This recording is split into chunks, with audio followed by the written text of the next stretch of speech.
I sort of have a long distance relationship with the president. I mean, I can't call him up on the phone and say, "Yo, Obama, what's up?" It's certainly not that relationship. But obviously, I'm more on his radar than other people. I mean, I did serve for as part of his inauguration and whatnot, so at least he knows who I am.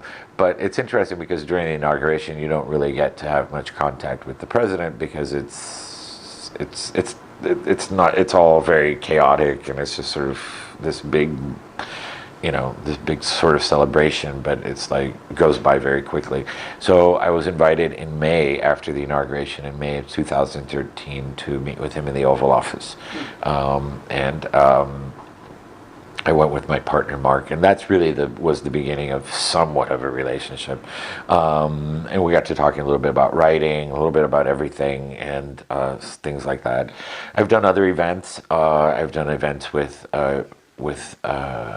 Obama, poetry events, and she's the honorary chair of the President's Council on the Arts and Humanities.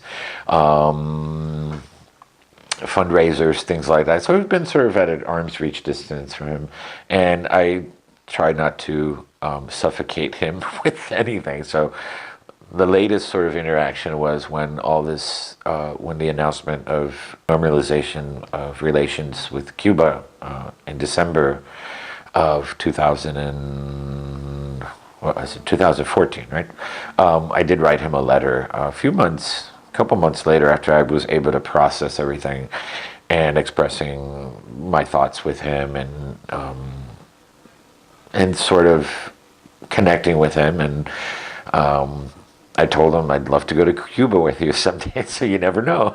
But he wrote me back, and sort of we chimed in a little bit about that, and I wonder if that had something to do with, again, governments are huge and large, and there's sort of a lot of stuff that happens behind closed doors that you don't know exactly what or how things. I still don't know how I was selected as inaugural poet.